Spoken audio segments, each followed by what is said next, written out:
Good afternoon, everybody. It is great to be back here in the Press Theatre and on the traditional territory of the Lekwungen-speaking people, the Songhees and Esquimalt First Nations. And I want to start by offering my condolences to the family and friends of Captain Jen Casey, who tragically lost her life in an accident in Kamloops this past weekend, doing what many of us had hoped to see here on the coast. That's Operation Inspiration, a plan by the Snowbirds to come and lift people's spirits at a time when we desperately need that. And to now have to mourn the loss of yet another Nova Scotian in what has been absolutely a terrible year for the people of Nova Scotia is also a very, very sad day for all of us here in British Columbia and indeed across the country. I want to thank the Snowbirds for all they've done over the years. I know my children and my spouse and I always, whenever we get the opportunity, whether it's a good day or a bad day, we try and find a spot to watch the Snowbirds go by here on southern Vancouver Island. And I remember running into a snowbird at the Victoria Airport and telling him how inspired my spouse, the daughter of Dutch immigrants, was by the Snowbirds. And he took his pin off and gave it to me, so I had a birthday present for my spouse, and she'll never forget that, and neither will I. So deep condolences to the family of Jen Casey and all of the Snowbirds and all those that have supported them over the years. I want to move from a sad situation to an equally sad situation, and that is the rise of racism here in British Columbia. It is absolutely unacceptable to see this increase in people taking it out, their concerns, their frustrations, on people of color, people of a different religious perspective, people of a different sexual orientation. Hate has no place in British Columbia. We are a strong and vibrant economy and a strong and vibrant community because of the diversity that is what makes up this great province. I just can't stress enough how it's just no longer acceptable. And I'm grateful to see citizens standing up to racism when they see it. A number of news stories about individuals who said enough is enough and stepped in the way of racist behavior. We need to do that with increasing regularity. I know all members of the legislature and all British Columbians are focused on making sure that love conquers hate and that we can squish racism out of our community once and for all. We are now on day 2 of phase 2 of the restart of the BC economy. And although there have been some bumps along the way, and there will be bumps as we go through the next week or two, I believe we're off to a good start. British Columbians are anxious to get back to whatever normal is going to be in the days and weeks and months ahead. And in order to do that, we all have to be, as Dr. Henry suggests, kind and calm. We need to make sure that we're not trying to force the opening of a business that's not ready to go. And we want to make sure that we're not forcing employees to go into situations that they're not comfortable with. That's why we've been working with WorkSafe BC and the public health officers to make sure that when people are going back to work, they're comfortable, they're safe, and that patrons can also feel that way when they go into a business. I know there's lots of questions. I'll leave it up to you to fill in the gaps on the restart. But on balance, I'm pretty satisfied with how we're underway. We've got a lot of work to do, and there are many sectors that are concerned that they don't quite have the plan right for their success. But we'll keep working on that together, and we'll get a better outcome as a result. Reminder to reporters on the phone, please press *1 to enter the queue and unmute your phones. You won't be audible until I call your name. Our first question today is from Richard Zisman. Premier, I just want to touch on a point that you just made there about people being forced back to work. You know, with the schools coming back on June 1st, there have been some issues that have been emerging, and one of them is from teachers concerned that they are exposing themselves to other people's bubbles. So I want to get your thought on whether you're concerned about the interactions teachers will have with their students and whether those teachers are put into a position where they feel safe. And also, on the flip side of that, we're hearing from parents who are saying their employers are saying, you must come back to work now because schools will be back open and you have somewhere to send your kids. Are you concerned about that element as well, that parents are being told that the schools are now open so they can return to work? Good questions. I'll start with the larger expanding the bubble for teachers. We considered all of those issues. Minister Fleming has been working for the past 6 weeks, 8 weeks, on trying to find the right mix of bringing kids back so that we can have a dry run for the start of the new year in September. And we've done that in a way that is voluntary when it comes to parents and children, but also in a way that will meet the needs of teachers, support staff, administrators, and all of those important people that keep our K-12 system operating. I want to assure teachers, I want to assure parents that we would not have opened up schools again in June if we did not believe it was safe to do so. We've worked with public health officials, we've worked with WorkSafe BC, who's in the business of making sure that workers always go to work safe and come home the way they left. These are challenging times. These are times filled with anxiety. But we've tried to reduce that anxiety as much as possible by putting in a plan that will allow for social distancing, physical distancing for teachers and kids, as well as making sure that we're reminding children of how joyous school can be. And it is, again, a voluntary. It is only for the month of June. It will be part-time for K to 5, there'll be a bit more instruction. For 6 to 12, there'll be less instruction. But for those kids that are having challenges with online learning, this is an opportunity to get a little bit of face-to-face instruction so they can maybe capture some of the elements of whatever the section of the curriculum is causing them difficulty. I think this is an appropriate way forward, and I do believe that teachers can feel confident and safe, provided they exercise their judgment in terms of the distancing and how they comport themselves when they go into the classroom. With respect to other employers looking at the K-12 system as a childcare system, that is not what it is. We're developing a childcare network in British Columbia because we desperately need it for our economy to be strong and for all people in BC to participate, men and women. The challenge, of course, is that we are in a different time than we were in January. We had a 10-year plan to implement childcare across British Columbia, and that has been abruptly stopped because of COVID-19. So as we come out of COVID-19, what I see as one of the bright spots is that uniformly across the economy, people understand now and recognize the importance of childcare to a robust economy that includes everybody. So we're going to continue to build our childcare system, but that's not the role and function of K-12 education. Is it a place where your kids can be during the day? Absolutely. But let's not confuse the two. Early childhood educators focus on bringing little ones to a place where they can step into kindergarten and then go through to grade 12. That's what the system is designed to do, and we're going to keep working and building on that going forward. Employers should not be forcing employees to come to work if they're not ready to do so. We've been clear with employers, and as we've talked through the Economic Recovery Task Force, there has been a sense of a cooperation and a hopefulness from both labor and employers groups, and I'm confident that we'll get through this. The conflict that you're suggesting may be modest rather than a huge, huge problem. Our next question is from Tanya Fletcher. Hi, Premier. The Prime Minister says discussions with the provinces are ongoing on what type of stricter measures will be needed once the restrictions at the U.S. border are eased. Is a monitoring tracking device to track movements, something like an electronic bracelet for people returning, something you might want to see being used going forward? Well, I'm pretty happy with the border efforts that we've got in place today. And that took some time to get to, and it was a collaboration of both the federal government, who has primary responsibility, and provincial government employees who we sent to border crossings and to the Vancouver International Airport to assist in ensuring that everyone coming into British Columbia had a self-isolation plan. That's worked very, very well. I think less than 150 people of the up to 45,000 people who have come into British Columbia since the program was instituted have required a quarantine. They did not have a plan of their own. That's a very, very small number of people who aren't with the program.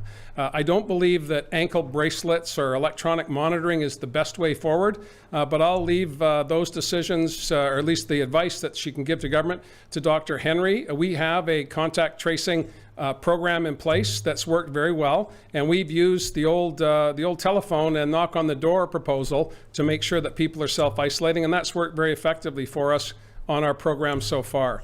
What happens after June 22nd, we don't know. I'm just grateful that Canada and the United States have once again put in place restrictions at the border, and we'll keep monitoring that till we get closer to the month ending, and then we'll take another look at it. Our next question is from Mary Griffin. Oh, hi, Premier. Thanks very much for taking my call. You addressed the issue of racism in this time of pandemic during your opening remarks. And I'm just wondering about a particular incident up in Parkville where a spa was vandalized. It's operated by Korean Canadians twice within the past week. All the other neighboring businesses not touched at all. Should there be consequences for the vandals if they're apprehended? And just going on to a second topic, also on the issue of businesses reopening, they're finding that their costs have increased substantially due to the procurement of personal protective equipment, and they're passing those costs on to the consumers. Your thoughts on that? Thank you, Mary, for the question. And it's absolutely reprehensible that a business would be isolated because of the ethnicity of the people who operate it. It's just not acceptable in British Columbia. And if those perpetrators are caught, they can expect the full force of the law to come down upon them. There is no space in British Columbia for that type of behavior.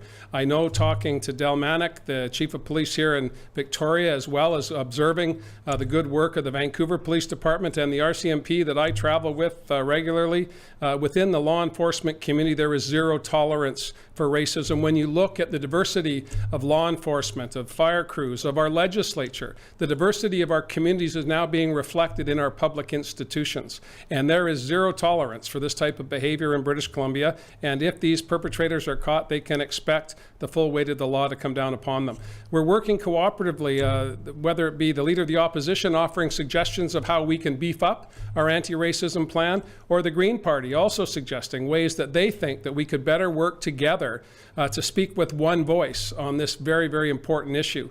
I'm the son of an Irish immigrant, and I have not experienced racism, but I am as new to Canada as anyone else. Indigenous peoples have been here for thousands of years. The rest of us came from somewhere else with the hope of a better life for ourselves and our families. That's what's made this country spectacular, and that's the strength of British Columbia. Racism is not on. We got to stamp it out. We all have to do that together.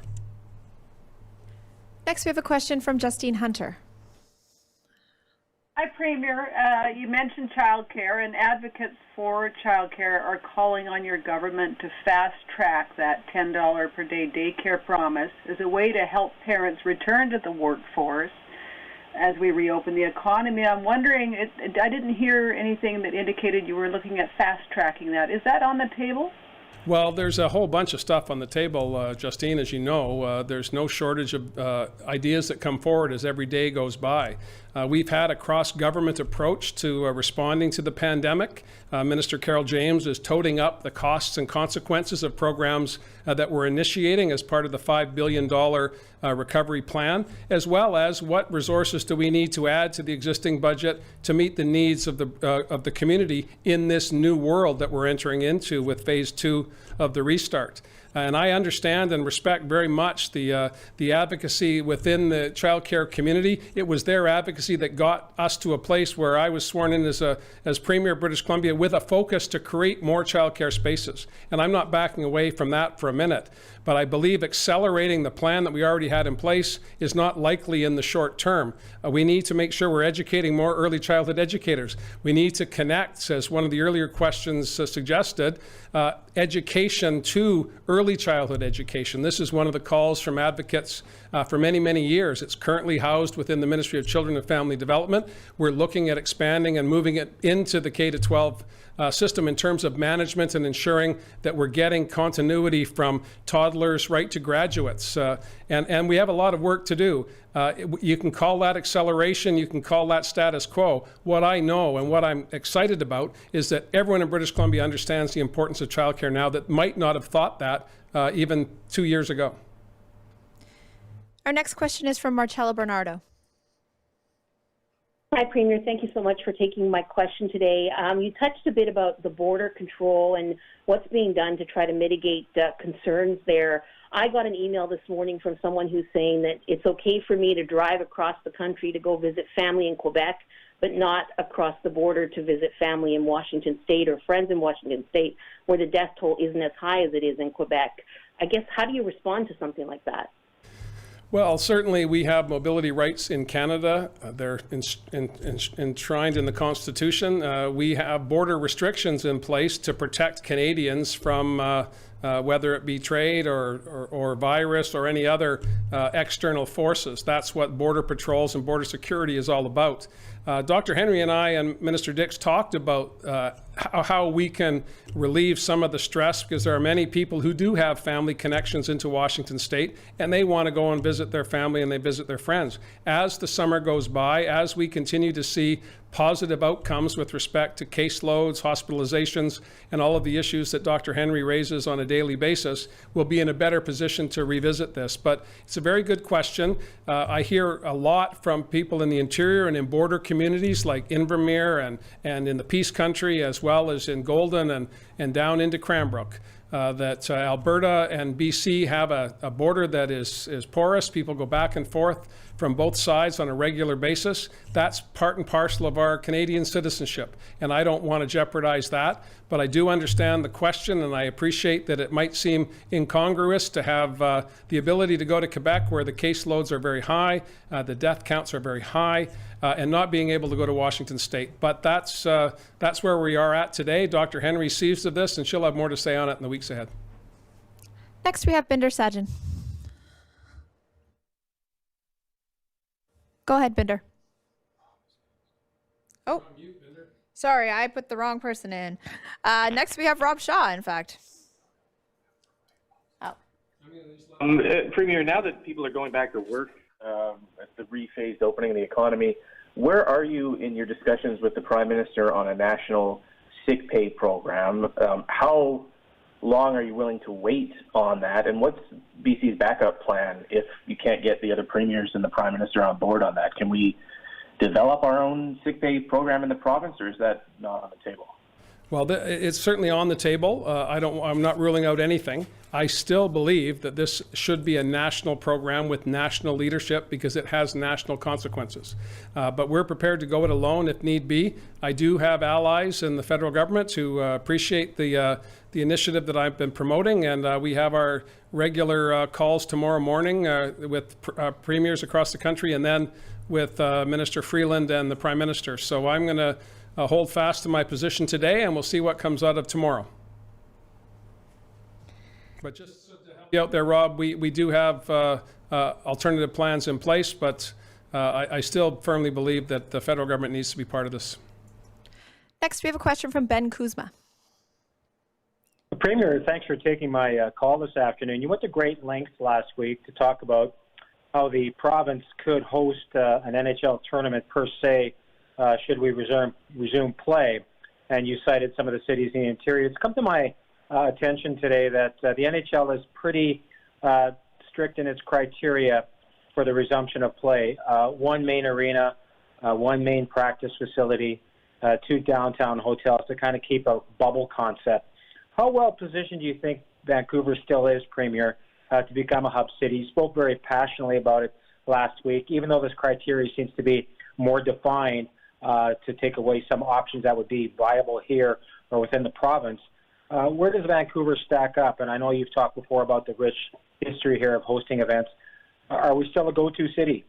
Well, I would think we are, Ben. Thanks for the question, and I just want to put some context for those that haven't been following it as closely as you have. I opened up the idea of using Western Hockey League rinks across the province because we do have a rich hockey tradition in every corner of British Columbia, and really superior rinks in places like Kelowna, an AHL rink in Abbotsford, as well as all of the infrastructure that's in the Lower Mainland. But going back to the NHL's now preferred or current position on the hub city, Vancouver again has the main arena that the Canucks played at. We've got the Coliseum, which with a little bit of spit and polish could be brought back to an NHL standard, I believe. And we also have Langley and we have Abbotsford, as I say, that could be refurbished if need be. In terms of hotel capacity in Vancouver, I think that we're very well placed. And again, what I've heard from those who represent players, the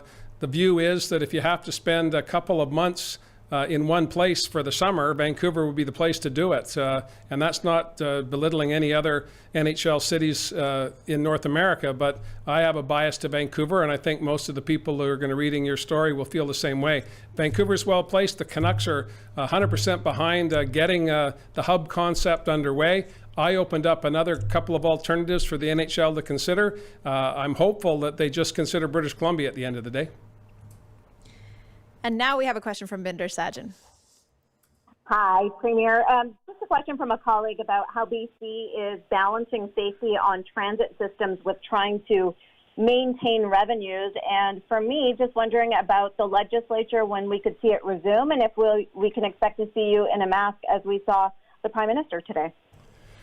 Well, I'll certainly be wearing a mask if I can't physical distance, and I encourage all other British Columbians to do the same thing. And I rather expect, if you're hopping on a SkyTrain or catching a bus, whether it be BC Transit bus in Prince George or Victoria or a TransLink bus in the Lower Mainland, you're going to see an increasing number of people that are wearing masks and other PPE as they move around our urban centers. And that's a personal decision. It's one that's now reinforced by the National Public Health Officer, Dr. Tam. Dr. Henry has spoken at length about her view on masks as being a protection to others rather than a protection to yourself, particularly the cloth masks, which seem to be, I've got about a half a dozen of them now, trying to find the right look for me, Binder. Maybe you and I can talk about that later on. But I believe that you're going to see an increasing number of British Columbians and Canadians wearing masks primarily to protect other citizens, and that's appropriate. In terms of PPE, broadly speaking, we've been focused, as you know, Minister Dix has kept you up to speed on a daily basis on what the various machinations of making sure that we had sufficient PPE for our acute care system and other healthcare providers. We're in a solid position right now, and we're looking at reverting our hub outward so that we can help the private sector get the equipment that they need, and ensuring, of course, all the while that we're protecting the needs of our frontline workers. Our next question is from Andrew McLeod. Yeah, hi, Premier. A few weeks ago, Cabinet appointed a new Deputy Minister of Environment and rescinded the OAC for the old one. I know you can't talk about the personnel piece of it, but I've been hearing concerns about what the firing says about the direction of your government and how green or brown the recovery is likely to be, and I'm hoping you could please comment on that part of it. Well, certainly human resource matters are the responsibility of the public service, and my deputy minister oversees broadly speaking, the public service. For the direction of the government, when I announced our restart plan, I made it abundantly clear that the foundation of that plan was Clean BC. We worked very hard with opposition members, Andrew Weaver and others, to make sure that our plan was unassailable in terms of our challenges with respect to climate change. We have a plan in place that is an economic plan.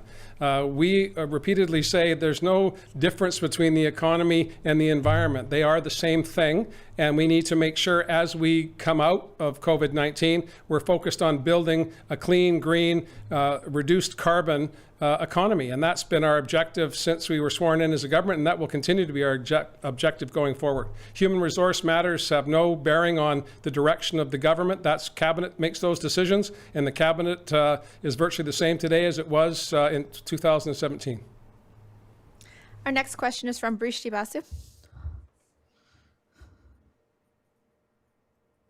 Brishti, go ahead. Brishti has left the queue. Okay. Then we're going to go to a question from Vaughn Palmer. Good afternoon, Premier. The Memorandum of Understanding that your government signed with Ottawa and the Wet'suwet'en leaders last week includes a commitment to commence immediately on negotiations to put legal recognition to Wet'suwet'en title and rights.